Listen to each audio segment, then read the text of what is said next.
ဟုတ်ကဲ့အခုဆိုလို့ရှိရင်ဖွံ့ဖြိုးမှုလမ်းညွှန်စာအုပ်ကလေးကိုပေါ့နော်ကျွန်မဝေမျှလာခဲ့တာအခုဆိုလို့ရှိရင်9လနဲ့6လအရွယ်ကလေးတယောက်မှရှိတဲ့ဖွံ့ဖြိုးမှုတွေကိုပြောပြဖို့အလှည့်ကြလာပြီဖြစ်ပါတယ်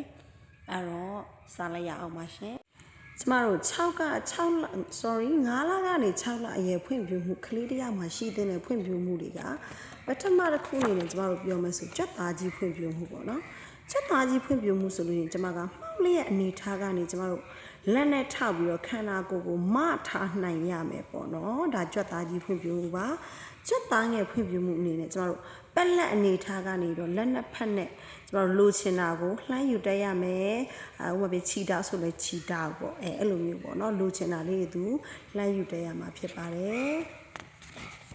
ကျမတို့ဘာသာစကားဖွင့်ပြမှုကပြောတာကိုနားလည်ခြင်းမှာကျမတို့အတန်ကျမတို့ခေါ်လိုက်တဲ့ဘက်ချမ်းပေါ့နော်ခေါင်းလှည့်ကြည့်တက်ရမှာဖြစ်ပါတယ်ခေါ်လိုက်တဲ့ဆိုလို့ရှိရင်ဘယ်ကနေခေါ်တဲ့ဘက်ချမ်းကိုလှည့်ပြီးတော့ကြည့်တက်ရမှာဖြစ်ပါတယ်ဘာသာစကားဖွင့်ပြမှုကနေပြီးတော့ဖြစ်ချင်တာကိုပြန်ပြီးပြောပြနိုင်ခြင်းမှာတော့ကျမတို့အတန်တွေကိုအတုခိုးပြီးတော့အတုလုပ်တက်ရမှာပေါ့နော်အတန်လိုက်ထွက်တက်ရမှာပေါ့နော်လူကြီးထွက်တယ်လို့မျိုးအတန်လိုက်ထွက်တက်ရမှာပေါ့နော်ပြီးတော့နောက်တစ်ချက်ကမိမိကိုယ်ကိုဆောက်စားနိုင်ကြတဲ့လူမှုဆက်ဆံရေးပြုလုပ်နိုင်ခြင်းမှာဆိုလို့ရှိရင်တော့ကလေးတွေကကစားစရာတွေကိုစိတ်ဝင်စားနဲ့ကြည်တက်ရမှာဖြစ်ပါတယ်ဘာလို့လဲဆိုလို့ရှိရင်ကစားစရာတချို့ကလေးတွေဆိုလို့ရှိရင်ကစားစရာကိုစိတ်မဝင်စားတဲ့ကလေးတွေရှိပါတယ်ဒါကြောင့်မို့လို့ကစားစရာကိုစိတ်ဝင်စားနဲ့ကြည်တက်ရမှာဖြစ်ပါတယ်ဟုတ်ကဲ့အခုကျမပြောရတဲ့ပေါ့နော်ဖွံ့ဖြိုးမှုလမ်းညွှန်စာအုပ်ကလေးတွေက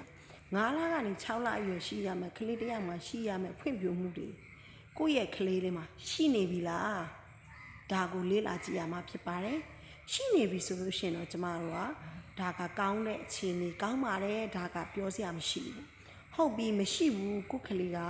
ကျမအရှိရပြောခဲ့တဲ့9လ6လမဟုတ်ဘဲ3လ4လအရွယ်တော့မရှိသေးဘူးဆိုလို့ရှိရင်တော့ဒါကိုမမေတို့တတိထားရတော့မှာဖြစ်ပါတယ်ကျမကတော့ဒီချက်ထုတ်ဝင်မှာ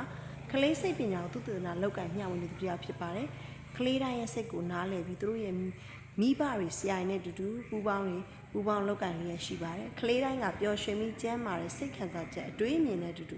အနာဂတ်ကောင်းများကိုပိုင်ဆိုင်စေချင်တာကတော့ကျမရည်ရွယ်ချက်ပါဒီဗီဒီယိုလေးကမေမေတို့အတွက်အကျိုးတစုံတရာရမယ်လို့ညွှန်လင့်ပါတယ်တကယ်လို့ရခဲ့လို့ရှိရင်လေကိုယ့်ရဲ့အတိမိတ်ဆွေများပြန်လည်ဝေမျှပေးပါဒီထဲမှာအသေးလေးပေးပြီးတော့မေမေတို့အနေနဲ့ follow လုပ်ပေးခဲ့လို့ရပါတယ်ကျေးဇူးပါ